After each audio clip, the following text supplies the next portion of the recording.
Hello friends, welcome back to our channel Erudition UPSC. आज से हम कवर करेंगे लास्ट ईयर के क्वेश्चंस को। तो सबसे पहले हमने अपना सब्जेक्ट लिया है वो है पॉलिटिकल साइंस। पहले हम पॉलिटिकल साइंस से स्टार्ट करेंगे, उसके बाद अदर सब्जेक्ट पर आएंगे। तो इसमें हमने जो पॉलिटिकल साइंस का जो चैप्टर है मेकिंग ऑफ द कॉन्स्टिट्यूशन, उससे रिलेटेड जितने भी लास्ट ईयर में क्वेश्चन आए हैं उनको हम इसमें डिस्कस करेंगे।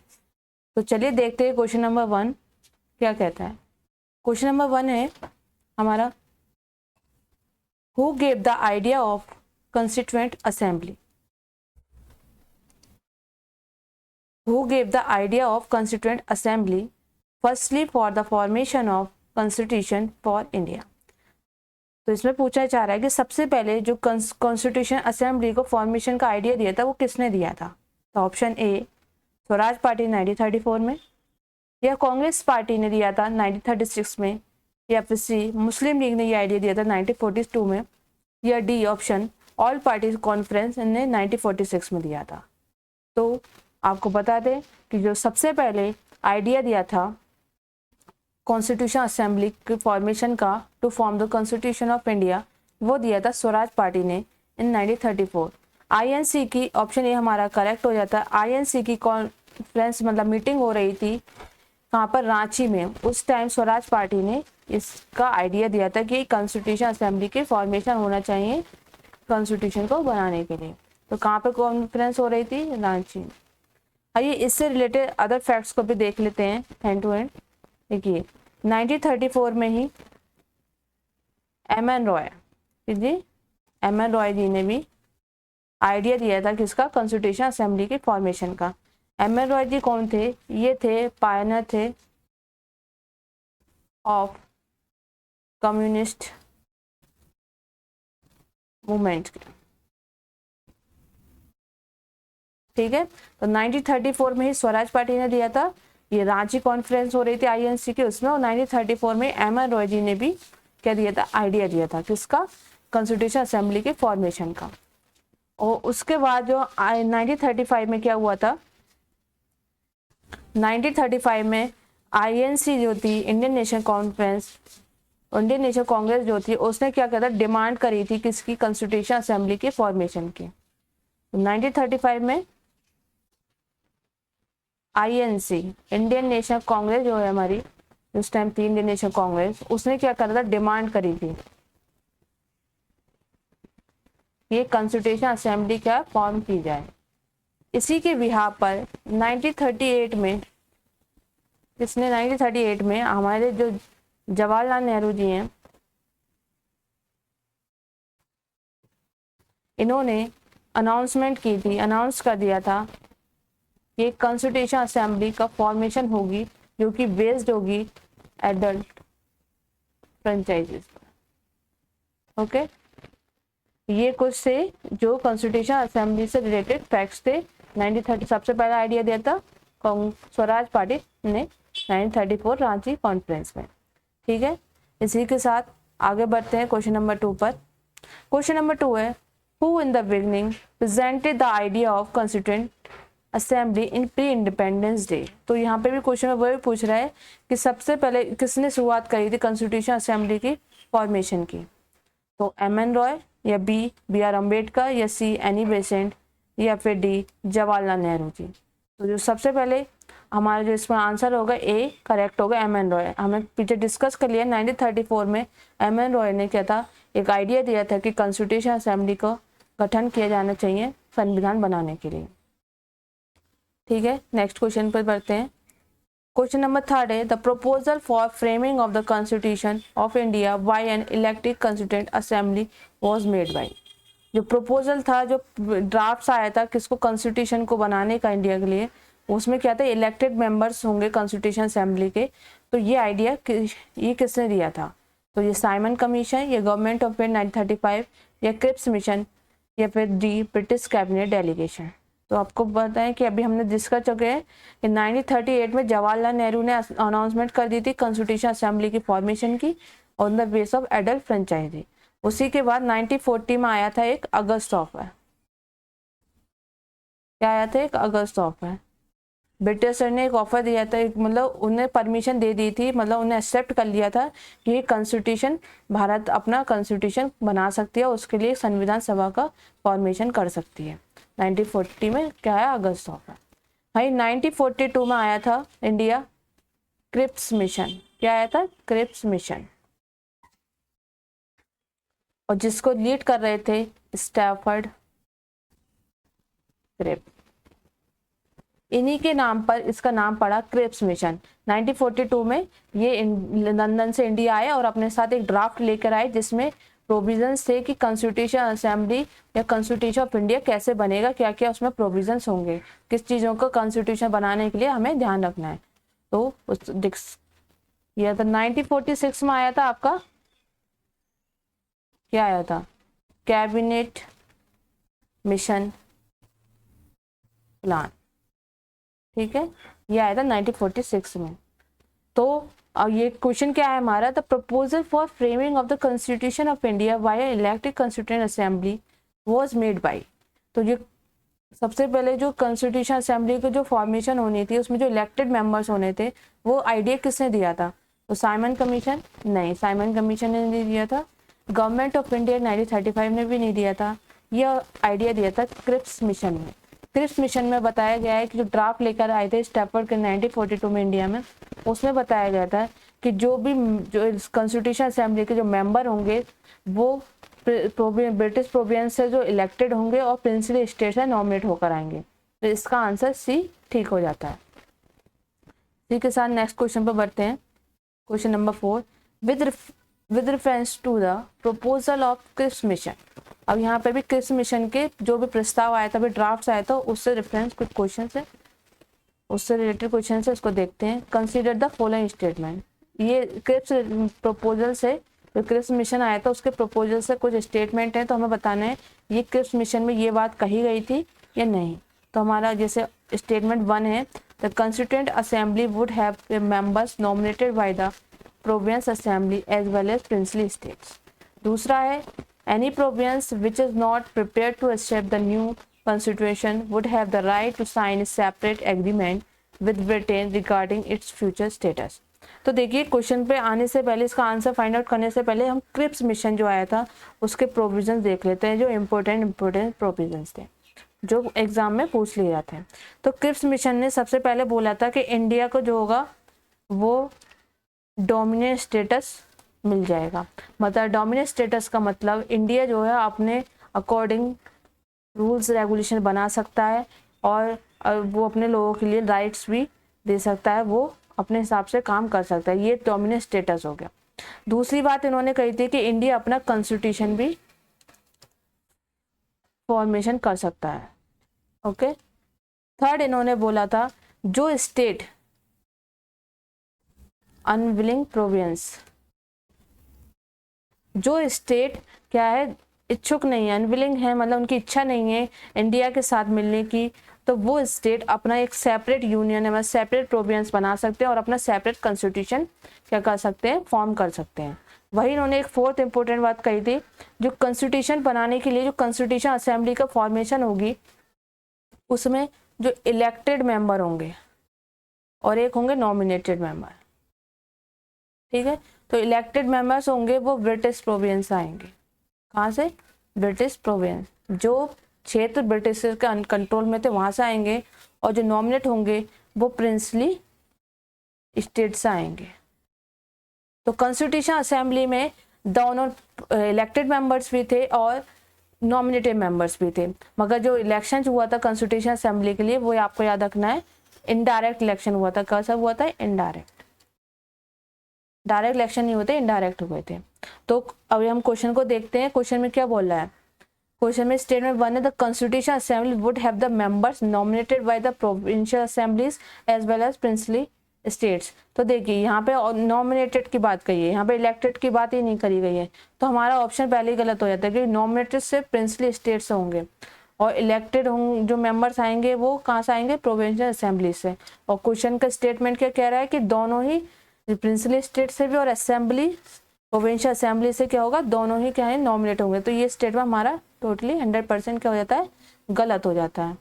वहीं दूसरा स्टेटमेंट देखिए, any province which is not prepare to accept the new constitution would have the right to sign a separate agreement in with Britain regarding its future status. तो ये बात भी क्रिप्स मिशन में बोली थी कि जो स्टेट इच्छुक नहीं है इंडिया से मिलने में, इंडिया में नहीं मिलना चाहता है, नहीं उसका कॉन्स्टिट्यूशन का एक्सेप्ट करना चाहता है, तो अपना अलग स्टेट बना सकता है। तो हमारे इसी के साथ ऑप्शन 2 वाला जो होगा स्टेटमेंट क्या हो जाएगा, ठीक हो जाएगा। चलिए नेक्स्ट क्वेश्चन पढ़ते हैं। Question number 5, as per the cabinet mission plan in the constituent assembly to decide allocated member seats in each province, one representative was in ratio to which population। Question में पूछना चाह रहा है जो cabinet mission plan आया था India में, कब आया था, 1946 में आया था, ठीक है।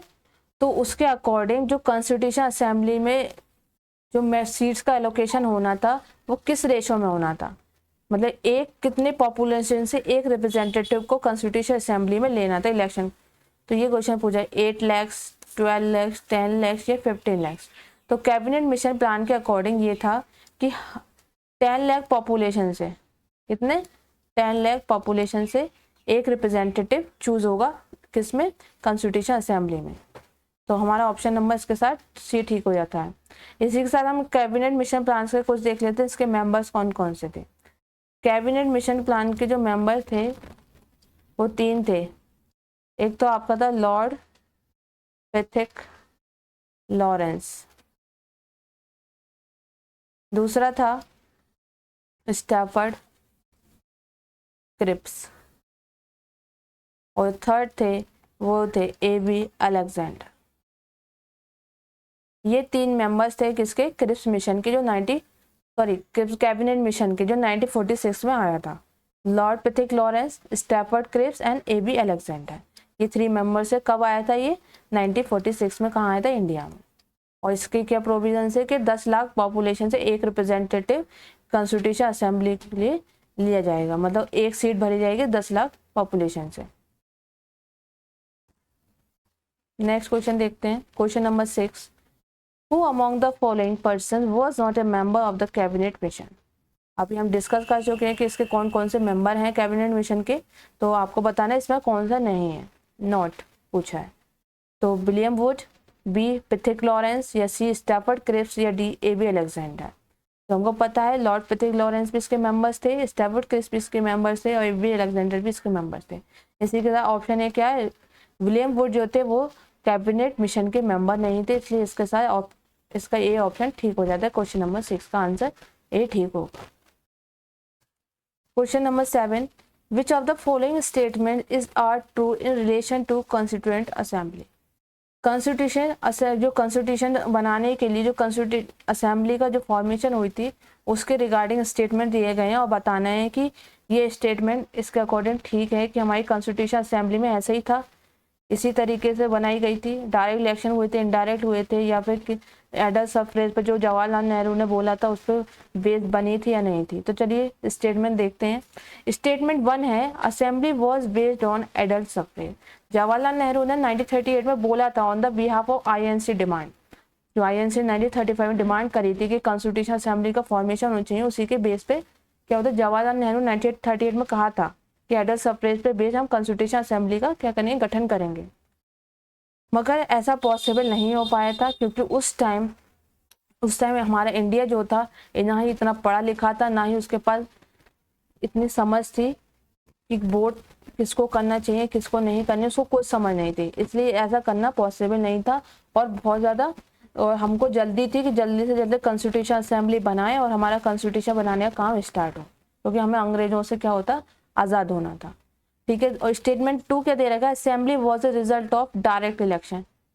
ये भी गलत है। क्या हुआ था, जब कॉन्स्टिट्यूशन के बनाने की डिमांड करी गई थी और ब्रिटिशर ने इसको एक्सेप्ट कर लिया था, तो ब्रिटिशर इंडियंस चाहते थे कि डायरेक्ट इलेक्शन हो, मगर ऐसा करना पॉसिबल नहीं था क्योंकि डायरेक्ट इलेक्शन का मतलब बहुत ज़्यादा टाइम कंज्यूमिंग करना, टाइम कंज्यूमिंग, मनी कंज्यूमिंग, ये बहुत ज़्यादा था, तो इसमें पैसा वगैरह बहुत खर्च होना। इसलिए ब्रिटिशर्स ने बोला था कि आप अभी इनडायरेक्टली रिप्रेजेंटेटिव चूज कर लीजिए, उसके बाद एक दोबारा इलेक्शन करा लेंगे, वो इनडायरेक्टली करा लीजिएगा। तो इस वजह से ये क्या कॉन्स्टिट्यूशन असेंबली के फॉर्मेशन के लिए जो हमारे इलेक्शंस हुए थे वो डायरेक्ट नहीं हो पाए थे, इसलिए स्टेटमेंट 2 भी क्या होता है, गलत हो जाता है। वही स्टेटमेंट 3 देखिए, assembly was a multiple party body. Yes, assembly multi party body थी, क्योंकि आपको लगता होगा सिर्फ आईएनसी नहीं, सिर्फ इसमें इंडियन नेशनल कांग्रेस ही नहीं थी, इसमें मुस्लिम लीग भी थी और कुछ इंडिपेंडेंट पार्टीज भी थी जो एक साथ मिलकर कॉन्स्टिट्यूशन को बनाने का काम कर रही थी। इसलिए हमारा स्टेटमेंट 3 करेक्ट होता है, ये मल्टी पार्टी बॉडी थी। स्टेटमेंट 4 है, assembly work through various committee. Yes, assembly जो थी, कॉन्स्टिट्यूशन असेंबली थी, वो कई सारी कमेटीज के साथ मिलकर काम कर रही थी। कॉन्स्टिट्यूशन असेंबली जो बनी थी, उसमें मेंबर थे, उनको अलग अलग पोर्टफोलियो में मेंबर्स को डिवाइड कर दिया गया था। जैसे ड्राफ्ट कमेटी के मेंबर्स डॉक्टर भीमराव अम्बेडकर थे, उनके अंडर भी इस तरीके से 8 मेजर कमेटी बनाई गई थी, जो मेजर मतलब मोस्ट इंपॉर्टेंट वर्क कर रही थी कॉन्स्टिट्यूशन के फॉर्मेशन का। इसी के साथ हमारा स्टेटमेंट 4 भी ठीक होता है। तो स्टेटमेंट 3 एंड 4 ठीक है, तो उसके अकॉर्डिंग जो कोड होगा हमारा 3 4 इसमें मिल रहा है ऑप्शन नंबर बी में, तो बी ठीक हो जाएगा।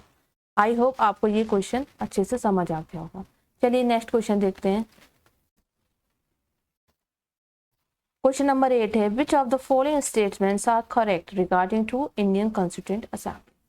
पूछ रहे हैं इसमें भी, ये कॉन्स्टिट्यूशन असेंबली से रिलेटेड, जो हमारा कॉन्स्टिट्यूएंट असेंबली है उससे रिलेटेड ही क्वेश्चंस है, तो उसी के बारे में बताना है। ये ऑप्शन ए दे रखा है, it was based on adult, it was not based on adult, not आ गया। देखिए नॉट पे बहुत ध्यान रखना है, ये गड़बड़ हो जाता है, इस पर हमको ध्यान रखना है। It was not based on adult franchise, बिल्कुल सही, ये एडल्ट सफरेज एडल्ट फ्रेंचाइजी पे बेस्ड नहीं था।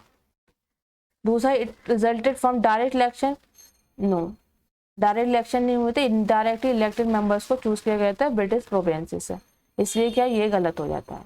It was not a multiple party body, नहीं, हम देख चुके हैं पीछे कि ये मल्टी पार्टी बॉडी थी, इसलिए ये गलत हो जाता है।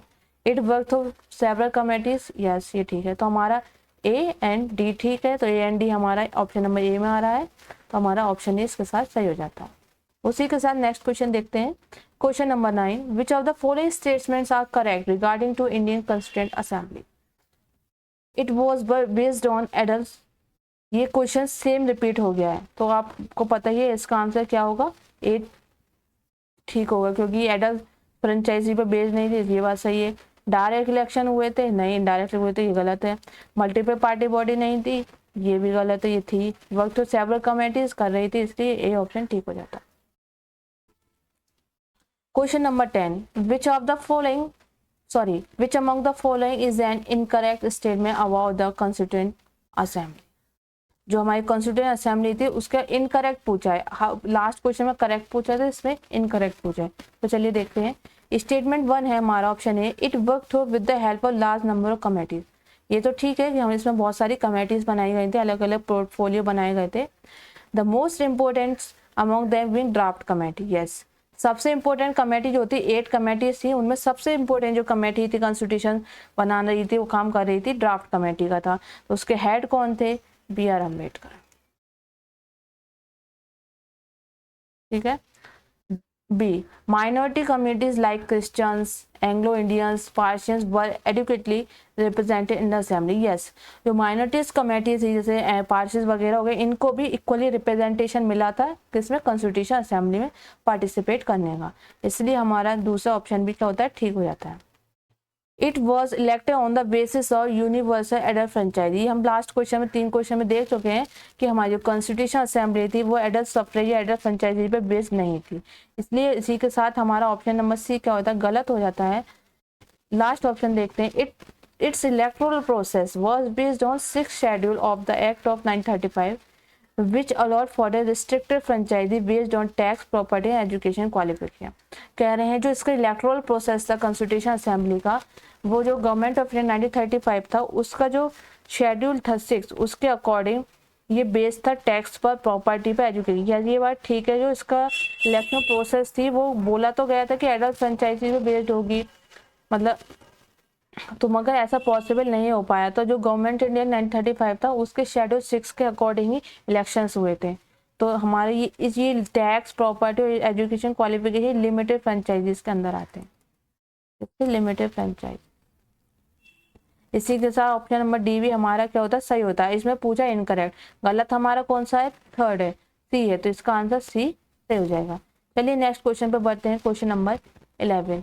Members of the constituent assembly who drafted the constitution of India were, कह रहे हैं जो मेंबर्स हैं ऑफ कॉन्स्टिट्यूशन असेंबली के, हु ड्राफ्टेड द कॉन्स्टिट्यूशन, जिन्होंने कॉन्स्टिट्यूशन असेंबली के मेंबर जिन्होंने ड्राफ्ट किया है किसको, कॉन्स्टिट्यूशन ऑफ इंडिया, वो कैसे इलेक्टेड एंड नॉमिनेटेड, ये है स्टेप। तो ये है nominated by British parliament, B nominated by governor general, या C elected by legislative assembly of various provinces, या D elected by Indian National Congress and Muslim League. तो इसमें जो कॉन्स्टिट्यूशन असेंबली के जो मेंबर थे जिन्होंने कॉन्स्टिट्यूशन को ड्राफ्ट करा था वो इलेक्टेड थे, वेरियस प्रोविंस से इनडायरेक्टली इलेक्टेड होकर आए थे और नॉमिनेट होकर आए थे प्रिंसली स्टेट से। तो नॉमिनेटेड तो गलत हो जाएगा, तो ना ही गवर्नर जनरल नॉमिनेट किया था, ना ही ब्रिटिश पार्लियामेंट ने नॉमिनेट किया था, नॉमिनेट किए गए थे वहाँ के राजाओं के, उस प्रोविंस के राजाओं के द्वारा। तो इसलिए ए भी गलत होता है, बी भी गलत होता है और थर्ड वाला भी गलत है, क्योंकि इंडियन नेशनल कांग्रेस ने भी इलेक्ट नहीं किया था, ना ही मुस्लिम लीग ने। वहाँ की जो ब्रिटिश प्रोविंस है उन्होंने अपने प्रोविंस से इलेक्ट रिप्रेजेंट इनडायरेक्टली इलेक्शन करा के क्या हुआ था, कॉन्स्टिट्यूशन असेंबली रिप्रेजेंट किए थे। इसी के साथ हमारा ऑप्शन नंबर सी सही हो जाता है। नेक्स्ट क्वेश्चन देखते हैं, question number 12, who was the president of constituent assembly of independent India. Constitution जो हमारे कॉन्स्टिट्यूएंट असेंबली थी उसके इंडिपेंडेंट इंडिया के उसके प्रेसिडेंट कौन थे, डॉक्टर भीमराव अंबेडकर, या बी डॉक्टर राजेंद्र प्रसाद, या सी राजगोपालाचारी, या फिर डी के एम मुंशी। तो देखिए इससे पहले इसका आंसर तो डॉक्टर राजेंद्र प्रसाद जो थे वो थे प्रेसिडेंट थे कॉन्स्टिट्यूशन असेंबली के। लेकिन देखते हैं कॉन्स्टिट्यूशन असेंबली के मेंबर तो थे डॉक्टर राजेंद्र प्रसाद, इसका ऑप्शन बी ठीक हो जाता है। मगर इसी के साथ कुछ अदर फैक्ट्स भी हम यहाँ पर डिस्कस कर लेते हैं। हम लोग लास्ट देख चुके हैं 1946 में कैबिनेट प्लान आया था, कैबिनेट मिशन प्लान, जिसमें बताया गया था कि कॉन्स्टिट्यूएंट असेंबली होगी उसमें कैसे रिप्रेजेंटेशन होगा, किस रेशो पर होगा, और हमारा कॉन्स्टिट्यूशन में कैसे सीट का एलोकेशन होगा, ये किसमें कैबिनेट मिशन में बताया गया था। 389 सीट्स थी, उसमें से 296 और 90 सीट्स ये प्रिंसली स्टेट्स की थी और ये ब्रिटिश प्रोविंस, ये ब्रिटिशर्स की थी। ठीक है, जो ब्रिटिश प्रोविंस आए थे उनसे सीट भरी गई थी 296 और 90। मगर बाद में क्या होता है, जो मुस्लिम लोग थे, मुस्लिम लीग थी, उसने मुस्लिम लोगों ने क्या कहा था कि हम पार्टिसिपेट नहीं करेंगे, उन्होंने इनकार कर दिया था, क्योंकि वो अलग डिमांड करने लगे थे अलग स्टेट की, मतलब कि अलग हमारा मुस्लिम देश बनाया जाए और हम अपना अलग कॉन्स्टिट्यूशन बनाएंगे। इस वजह से तो आप लोग कमेंट में बताएंगे जब मुस्लिम लीग ने बाइकआउट कर दिया था तो 296 में से कितनी सीट्स भरी गई थी और 90 में से कितनी सीट्स भरी गई थी after the boycott of Muslim league. उसी के बाद क्या हुआ था कि एक मतलब क्या जो कॉन्स्टिट्यूशन असेंबली बन गई थी उसके इलेक्शन वगैरह हो गए थे, तो कॉन्स्टिट्यूएंट असेंबली हुई, उसकी सबसे पहले जो मीटिंग हुई थी वो 9 दिसंबर में हुई थी 1946 में। उस टाइम इसके जो वाइस टेम्पररी प्रेसिडेंट चूज किए गए थे वो थे टेम्पररी, वो थे डॉक्टर सचिदानंद सिन्हा। ठीक है, 11 दिसंबर को 2 दिन बाद ही 1946 में 11 दिसंबर को 1946 में एक मतलब परमानेंट प्रेसिडेंट चूज कर लिया गया था कॉन्स्टिट्यूएंट असेंबली का, वो थे डॉक्टर राजेंद्र प्रसाद।